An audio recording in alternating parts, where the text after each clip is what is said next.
Good morning, everyone. I am Mudita Chaturvedi and I am the founder of Arnav Foundation. And today we have Dr. Pawan Kumar Mishra with us.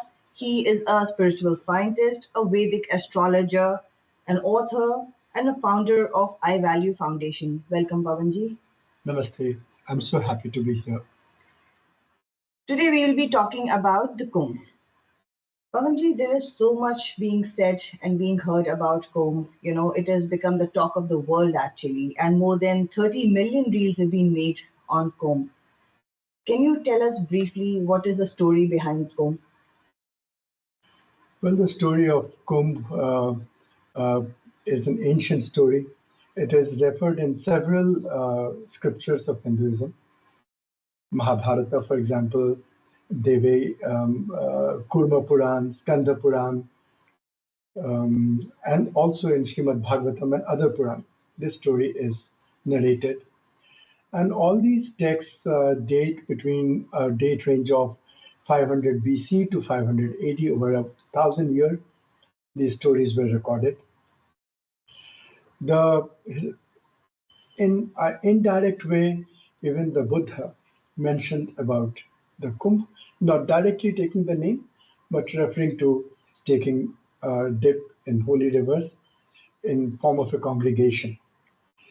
So it's an ancient tradition, which is a living tradition, alive even today. The story behind it is again a long story. It occurs in several other similar mythological stories and traditions of the world. In our context, the story refers to the churning of the ocean by the gods and the demons. Out of that churning, several treasures were brought up, precipitated as a gift from the ocean, from the churn, and finally came out the kalash. That kalasha, that pot contained the elixir, Amrit Kalash. That pot is referred to as the Kumbh. A pot means a kumbh, or is called a kumbh in Sanskrit. And that kumbh or that pot was full with elixir, and it was being taken from one place to another. When a few drops of it, actually 4 drops of it, fell from the skies on the earth. One of the places where this drop of elixir fell is the current day Prayagraj, the confluence of the rivers Ganga, Yamuna, and the mystically, secretly flowing subterranean river Saraswati. The confluence is known as the Sangam. And every once in 12 years, all the sages, saints, monks, renunciates, along with their disciples, students, along with the householders, gather here, have been gathering here to taste that drop of elixir.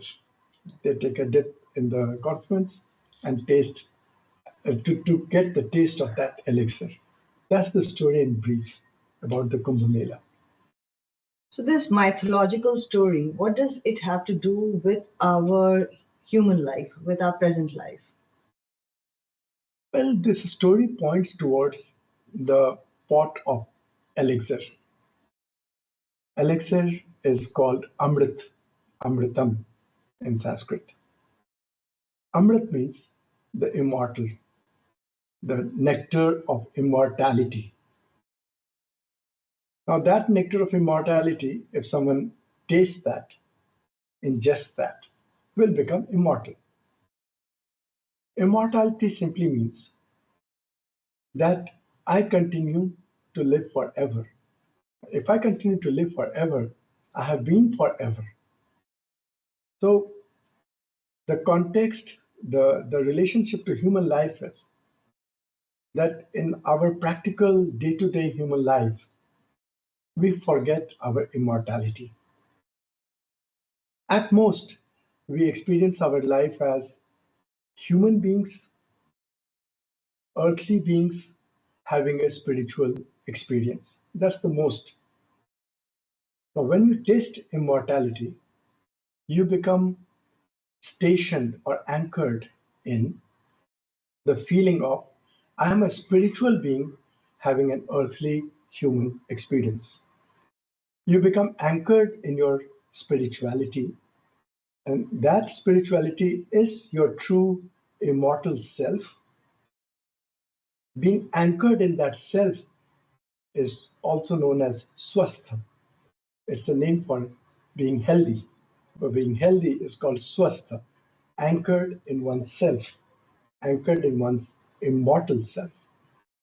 So, and the significance of celebrating this occasion of immortality is to recognize and be re-established and re-anchored in our own immortal self.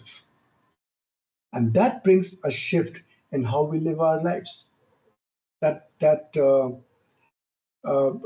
sort of creates a filter, or creates a perception, a perceptive difference in how we treat our life and the various challenges we face in our life, various circumstances, people, aspirations that we have.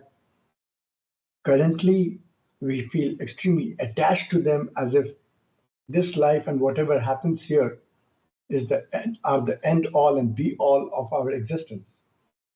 But the moment we get anchored in our immortality, we begin to experience this, enjoy this phenomenal world, but with a sense of detachment and non affectedness. This helps us enjoy our lives deeper and better in a better manner, and also to face the challenges and sadnesses and unpleasant experiences too in a more detached and relaxed manner. Okay. There's so much of crowd going to the Kumbh Mela, and there's a lot of inconvenience being caused. The cost is very high. Why do you think it is important to go to the Kumbh, despite all the obstacles? Yeah, we call them as obstacles. Yes, millions of people are coming together to take a dip, but that millions of human beings coming together is the occasion. That is the occasion where uh, we dissolve our individual consciousness and become a part of a collective whole, and as a whole experience experience individually, but also experience being part of the whole. Um, Traditionally, it is believed that in this moment, at this geographical location on Earth, a similar location um, is transcribed in other realms, as we know that we live in a multiverse, like Stephen Hawking has clarified. We live in spaces which are layered upon one another. So, in a similar congruent layer of space, the ethereal beings also gather, and in a similar, yet another layer of space, our ancestors gathered together. So, existence exists at different layers and realms. It is so believed that on this occasion of Kumbh, all these realms become congruent in this earthly timing, and all such beings come together for an immersive experience of their own immortality.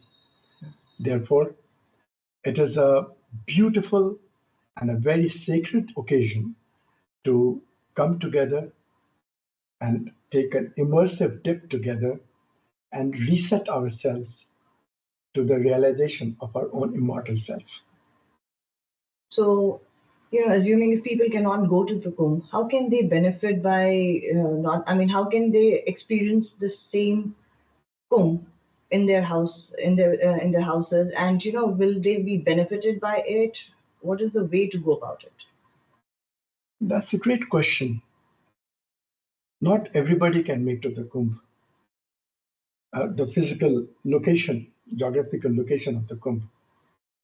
But taking an immersive dip in the Kumbh is available to all of us, to all human beings. It is available, it is possible, and I must say, it is even obligatory to immerse ourselves in the experience of our own immortality.